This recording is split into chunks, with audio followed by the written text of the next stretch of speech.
విశాఖలో అనిసా వాళ్లకు భారీ అవినీతి తిమింగలం చిక్కింది. గాజువాక సబ్ రిజిస్ట్రార్ దొడ్డపనేని వెంకయ్య నాయుడు ఇళ్లపై దాడి చేసిన అధికారులకు కళ్లు చెదిరే ఆస్తులు దర్శనమిచ్చాయి. దాదాపు 100 కోట్ల రూపాయలకు పైగా విలువ చేసే అక్రమాస్తులను అధికారులు ఇప్పటి వరకు గుర్తించారు.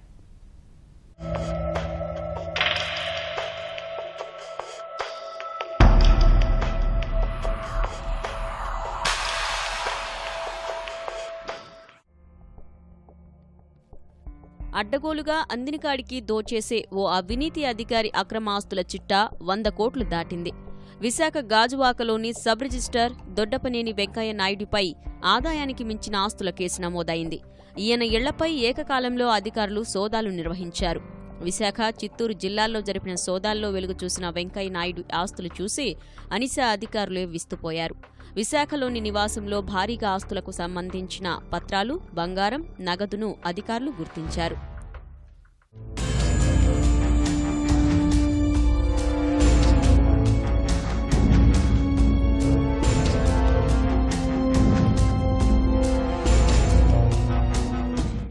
అనిసా సోదాల్లో బయటపడిన ఆస్తుల్లో చాలా వరకు బినామీల పేర్ల మీదే ఉన్నాయి. గతంలో అనిసా చేతికి చిక్కిన అనుభవం ఉన్న ఈ అధికారి తన అక్రమాస్తుల గుట్టు చిక్కకుండా ఉండేందుకు మొదటి భార్యతో విడాకులు తీసుకున్నట్లు పత్రాలు సృష్టించారు. కూడబెట్టిన ఆస్తుల్లో ఎక్కువ భాగం ఆయన భార్య దొడ్డపనేని రూపాల పేరిటే రిజిస్ట్రేషన్ చేయించారు. అనిసాకు చిక్కినా ఆ ఆస్తులతో తనకు సంబంధం లేదని, ఆమెతో ఎప్పుడో విడాకులు తీసుకున్నానని చెప్పేందుకే ఈ ఎత్తుగడ అనుసరించారు. వాస్తవంగా చూస్తే విడాకులు కేవలం కాగితాలపైనే.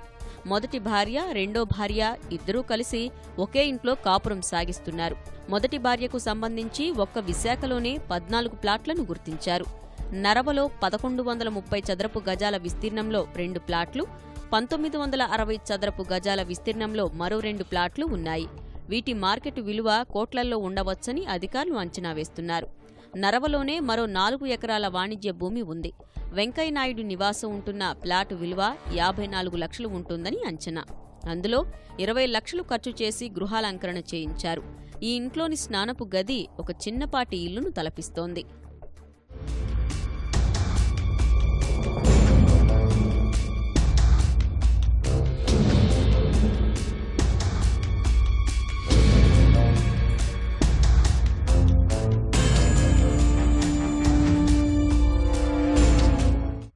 నాయుడు నివాసంలో భారీగా బంగారు ఆభరణాలు, గృహోపకరణాలు ఉన్నాయి. 1750 గ్రాముల బంగారం, 1350 గ్రాముల వెండి, 20 లక్షల రూపాయల విలువ చేసే గృహోపకరణాలు, 6.5 లక్షల రూపాయల నగదు, 5 లక్షల రూపాయల బ్యాంకు బ్యాలెన్సు, 5 లక్షల రూపాయల విలువ చేసే ప్రామిసరీ నోట్లు, 2 కార్లు, ఒక బుల్లెట్ వాహనాన్ని అధికారులు స్వాధీనం చేసుకున్నారు. విశాఖ శాంతిపురంలోని కోటక్ మహీంద్రా బ్యాంకులో ఓ లాకరు ఉంది. దీన్ని తెరిస్తే మరిన్ని ఆస్తులు వెలుగులోకి వచ్చే అవకాశం ఉంది.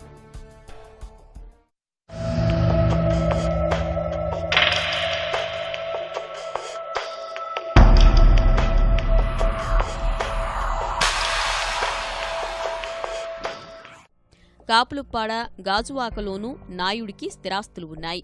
తిరుపతిలో జరిపిన సోదాల్లో బినామీ పేరుపై 5 అంతస్తుల లాడ్జి ఉంది. 2012లోనే దీని విలువ 2 కోట్లుగా చూపినట్లు అధికారులు వెల్లడించారు. ఈ అధికారి 2011లో మధురవాడలో సబ్ రిజిస్టర్గా ఉన్న సమయంలో 85,000 రూపాయల నగదుతో అనిసా చేతికి చిక్కారు. 4 ఏళ్ల పాటు సస్పెన్షన్కు గురయ్యారు. తర్వాత తిరిగి గాజువాకలో సబ్ రిజిస్టర్గా పోస్టింగ్ వచ్చింది.